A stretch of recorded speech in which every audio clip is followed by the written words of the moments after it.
Crystal field theory के आधार पर चुंबकीय गुणों की व्याख्या संकुलों में किस तरीके से की जा सकती है, उसका अध्ययन हम इस लेक्चर में करेंगे। विभिन्न प्रकार के जो संकुल हैं, उनमें जितने अयुग्मित इलेक्ट्रॉन पाए जाते हैं, उसकी संख्या के आधार पर ही उसके चुंबकत्व की व्याख्या की जाती है। तो जितनी ज़्यादा अधिक संख्या में अयुग्मित इलेक्ट्रॉन डी कक्षकों में पाए जाएंगे, उतने ही उसमें अधिक चुंबकीय आघूर्ण का मान होगा। इसको एक सूत्र के आधार पर भी बताया जा सकता है, क्योंकि इलेक्ट्रॉन एक चार्ज पार्टिकल है। जब चार्ज पार्टिकल एक निश्चित दिशा में घूमता है, सर्किल में घूमता है, तो वह अपने चारों तरफ चुंबकीय बल रेखा या चुंबकीय आघूर्ण उत्पन्न करता है। क्लॉकवाइज घूमेगा तो एन प्रकार का, एंटी क्लॉकवाइज घूमेगा तो वह एस प्रकार का चुंबकीय क्षेत्र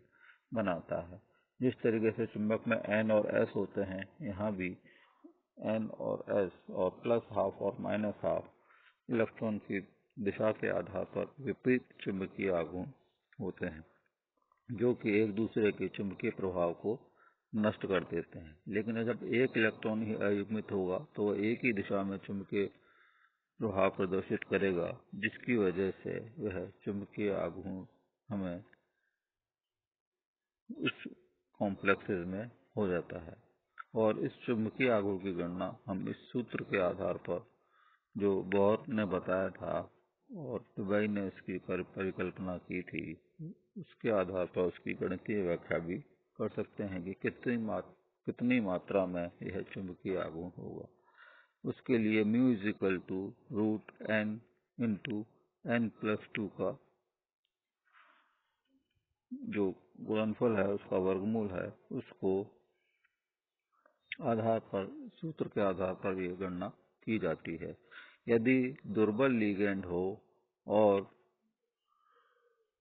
अष्टफलकीय और चतुष्फलकीय क्षेत्र में चुंबकीय आघूर्णों की गणना करें, तो क्योंकि दुर्बल लिगेंड की उपस्थिति में अष्टफलकीय संकुलों में और चतुष्फलकीय संकुलों में T2G और EG कक्षकों में ऊर्जा अंतराल जो है वह काफी कम होता है, जिसकी वजह से दुर्बल लिगेंड यदि अष्टफलकीय क्षेत्र में हो तो T2G कम ऊर्जा के और EG कक्षक अधिक ऊर्जा के होंगे, जिसकी वजह से इलेक्ट्रॉन यहाँ पर पेयर अप जो है वह D6 इलेक्ट्रॉनिक विन्यास होने पर ही कर पाते हैं। अन्यथा इलेक्ट्रॉन T2G में यदि D1 इलेक्ट्रॉनिक विन्यास है तो इलेक्ट्रॉन T2G में एक इलेक्ट्रॉन होगा और EG कक्षक में कोई भी इलेक्ट्रॉन नहीं है। D2 कक्षकों में D2 इलेक्ट्रॉनिक विन्यास में T2G कक्षक में दो अयुग्मित इलेक्ट्रॉन होंगे, जिसकी वजह से 2.83 बोर मैग्नेट्रॉन चुंबकीय आघूर्ण का मान होगा। D3 इलेक्ट्रॉनिक विन्यास में T2G 3 और EG 0 होगा, जिसमें T2G कक्षक में तीन अयुग्मित इलेक्ट्रॉन के कारण 3.87 बोर मैग्नेट्रॉन चुंबकीय आघूर्ण होगा। D4 इलेक्ट्रॉनिक विन्यास में इलेक्ट्रॉन यहाँ पर T2G कक्षक में युग्मित होने के बजाय यहाँ पर EG कक्षक में इलेक्ट्रॉन जाना पसंद करता है, क्योंकि ऊर्जा अंतराल T2G और EG में काफी कम है और पेयरिंग होने में अधिक ऊर्जा चाहिएगी, आवश्यकता होगी। इस वजह से इलेक्ट्रॉन EG कक्षक में चला जाता है दुर्बल लिगेंड की उपस्थिति में, और 4 अयुग्मित इलेक्ट्रॉन होंगे, जिसकी वजह से 4.90 बोर मैग्नेट्रॉन चुंबकीय आघूर्ण का मान होगा। उसी तरीके से D5 इलेक्ट्रॉनिक विन्यास में पांचों इलेक्ट्रॉन अयुग्मित हैं, T2G 3 और EG 2 इलेक्ट्रॉनिक विन्यास होगा संकुल निर्माण के दौरान, और 5 अयुग्मित इलेक्ट्रॉनों के कारण सर्वाधिक 5.92 बोर मैग्नेट्रॉन चुंबकीय आघूर्ण का मान होगा। इसी तरीके से D6 में T2G 4 और EG 2 इलेक्ट्रॉनिक विन्यास 4 अयुग्मित इलेक्ट्रॉन उपस्थित होंगे और 4.90 चुंबकीय आघूर्ण का मान होगा बोर मैग्नेट्रॉन में। इसी तरीके से D7 इलेक्ट्रॉनिक विन्यास में 3D T2G5 और Eg2 इलेक्ट्रॉन होंगे, जिसकी वजह से Eg का 1 इलेक्ट्रॉन और Eg के 2 इलेक्ट्रॉन और T2G में 1 इलेक्ट्रॉन अयुग्मित होने के कारण 3 अयुग्मित इलेक्ट्रॉनों के कारण यहाँ पर 3.87 बोर मैग्नेट्रॉन चुंबकीय आघूर्ण का मान होगा। इसी तरीके से D8 इलेक्ट्रॉनिक विन्यास में यहाँ पर T2G6 और Eg2 इलेक्ट्रॉनिक विन्यास होगा और 2 अयुग्मित इलेक्ट्रॉन Eg कक्षक में ही होंगे और जिनके कारण 2.83 बोर मैग्नेट्रॉन चुंबकीय आघूर्ण का मान होगा।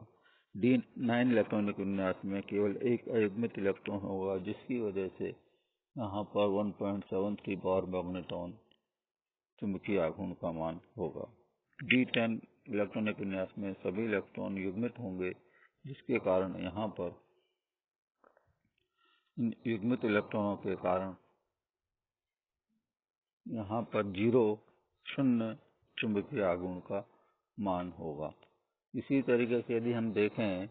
कि प्रबल लिगेंड क्षेत्र में यदि अष्टफलकीय क्रिस्टल फील्ड हो या अष्टफलकीय संकुलों का निर्माण हो, तो ऐसी स्थिति में चुंबकीय आघूर्ण का मान क्या होगा। तो प्रबल लिगेंड में T2G और Eg कक्षकों के मध्य ऊर्जा का विपाटन काफी अधिक होगा, जिसकी वजह से यहाँ पर इलेक्ट्रॉन में जब T2G कक्षक में इलेक्ट्रॉन भरना शुरू होंगे तो शुरुआत में तो ये अयुग्मित इलेक्ट्रॉन एक एक भरे जाएंगे, लेकिन जब D4 इलेक्ट्रॉनिक विन्यास होगा उस स्थिति में इलेक्ट्रॉन Eg कक्षक में जाए या T2G कक्षक में ही युग्मित हो, यह T2G और Eg कक्षक के बीच जो ऊर्जा अंतराल है विपाटन के बाद उस पर निर्भर करेगा। तो जितना ज़्यादा विपाटन होगा, युग्मन की प्रवृत्ति उतनी ज़्यादा ही होगी। इसलिए D4 इलेक्ट्रॉनिक विन्यास के दौरान जब प्रबल लिगेंड के साथ संकुल बनाता है कोई मेटल आयन, तो चौथा इलेक्ट्रॉन जो होगा वह युग्मित हो जाता है और T2G4 और Eg0 इलेक्ट्रॉनिक विन्यास रह जाता है, जिसमें D1 में 1 अयुग्मित इलेक्ट्रॉन होगा, D2 में 2 अयुग्मित इलेक्ट्रॉन होंगे, जिसकी वजह से D2 में 2.83 बोर मैग्नेट्रॉन चुंबकीय आघूर्ण का मान होगा। D3 में 3 अयुग्मित इलेक्ट्रॉन होने के कारण 3.87 बोर मैग्नेट्रॉन चुंबकीय आघूर्ण का मान होगा। इसी तरीके से D4 इलेक्ट्रॉनिक विन्यास में इलेक्ट्रॉनों में 2 अयुग्मित इलेक्ट्रॉन होंगे, जिसकी वजह से 2.83 बोर मैग्नेट्रॉन चुंबकीय आघूर्ण का मान होगा। D5 इलेक्ट्रॉनिक विन्यास में 1 इलेक्ट्रॉन T2G3 में और अधिक युग्मित हो जाएगा, यानी ये कह सकते हैं कि यहाँ पे केवल T2G5 विन्यास में 1 अयुग्मित इलेक्ट्रॉन होगा, जिसकी वजह से चुंबकीय आघूर्ण का मान 1.73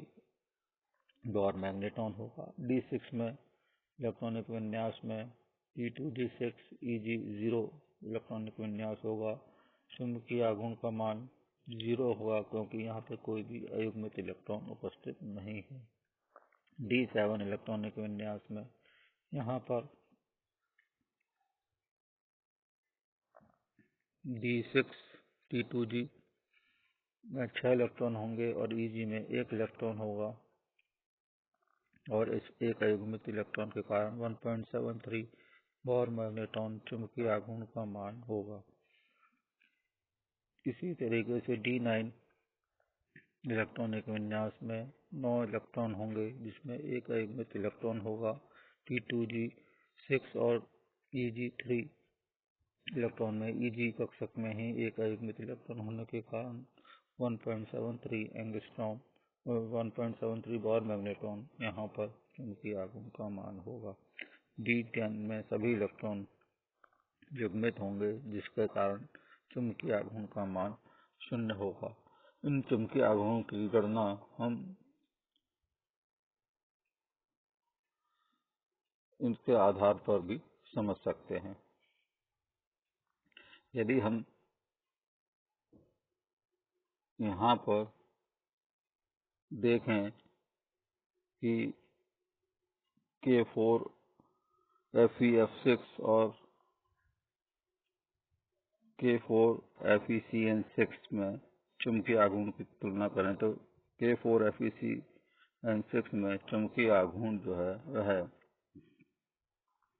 प्रतिचुंबकीय प्रवृत्ति को प्रदर्शित करता है, जबकि K4 FeF6 में जो है वह अनुचुंबकीय प्रवृत्ति को प्रदर्शित करता है, क्योंकि यहाँ पर साइनाइड आयन जो है वह प्रबल लिगेंड होने का होता है, जबकि फ्लोराइड आयन जो है एक दुर्बल लिगेंड की बात होता है। तो साइनाइड में लिगेंड की उपस्थिति में T2G और EG कक्षकों में अधिक विपाटन होने के कारण यहाँ पर इलेक्ट्रॉन युग्मित हो जाते हैं। तो Fe में जब इलेक्ट्रॉनिक विन्यास Fe+2 में होगा तो वह 6 इलेक्ट्रॉन जो है वह युग्मित होंगे। इसलिए यहाँ पर कोई भी अयुग्मित इलेक्ट्रॉन नहीं होने के कारण Fe+2 का यदि देखें तो Fe+2 में 6 इलेक्ट्रॉन D कक्षक में होंगे, जिसके कारण T2G और EG कक्षकों में जब ऊर्जा अंतराल काफी अधिक होगा तो 6 इलेक्ट्रॉन केवल T2G कक्षक में ही रह पाएंगे होंगे, जो कि सभी युग्मित होंगे। इसलिए कोई भी अयुग्मित इलेक्ट्रॉन नहीं होने के कारण K4 FeCN6 कॉम्प्लेक्स में प्रतिचुंबकीय गुण को प्रदर्शित करेंगे, जबकि K4 FeF6 में ऊर्जा T2G और EG कक्षकों के मध्य ऊर्जा अंतराल कम होता है। इसलिए इलेक्ट्रॉनों के यहाँ पर पेयरिंग युग्मन नहीं होता, क्योंकि पेयरिंग ऊर्जा का मान यहाँ पर कम है और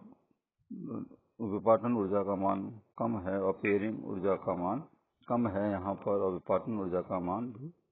काफी कम है। पेयरिंग के लिए जो ऊर्जा चाहिए वह कम ऊर्जा अधिक ऊर्जा होगी।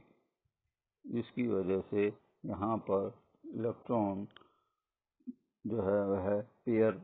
नहीं होते हैं, पेयरिंग ऊर्जा के लिए अधिक ऊर्जा की आवश्यकता होने के कारण, और इलेक्ट्रॉन जो है वह चौथा और पांचवा इलेक्ट्रॉन EG कक्षक में जाता है और छठा इलेक्ट्रॉन जो है यहाँ पर युग्मित हो जाता है। इसके कारण से 4 इलेक्ट्रॉन जो है यहाँ पर अयुग्मित हो जाते हैं, और इन 4 अयुग्मित इलेक्ट्रॉनों के कारण यहाँ पर काफी चुंबकीय आघूर्ण प्रदर्शित होता है। इसी तरीके से K4 FeF6 में यदि चुंबकीय आघूर्ण को देखें तो K3 में Fe+3 जो है वह आयन होगा। इसमें 23 इलेक्ट्रॉनिक विन्यास होने के कारण यहाँ पर 3d5 इलेक्ट्रॉनिक विन्यास होगा, यानी D कक्षक में यहाँ पर 5 इलेक्ट्रॉन होंगे, लेकिन जब अयुग्मित इलेक्ट्रॉन 5 हैं और जब इनका विपाटन होता है तो T2G और EG कक्षक जो है, क्योंकि यह फ्लोराइड जो है वह दुर्बल लिगेंड है, इसलिए कम विपाटन ऊर्जा होने के कारण यहाँ पर इलेक्ट्रॉनों का युग्मन नहीं होता, और अयुग्मन रहने के कारण यहाँ पर पांचों ही इलेक्ट्रॉन अयुग्मित होते हैं। तो T2G3 और EG2 इलेक्ट्रॉनिक विन्यास होने के कारण यहाँ पर 5 अयुग्मित इलेक्ट्रॉन होते हैं, और जब इसकी गणना करते हैं तो यह चुंबकीय आघूर्ण का मान 5.9 बोर मैग्नेट्रॉन आता है। तो यहाँ पर हम आसानी से अयुग्मित इलेक्ट्रॉनों की संख्या के आधार पर चुंबकीय आघूर्ण की गणना की जा सकती है, और तुलनात्मक आघूर्ण के बारे में बताया जा सकता है।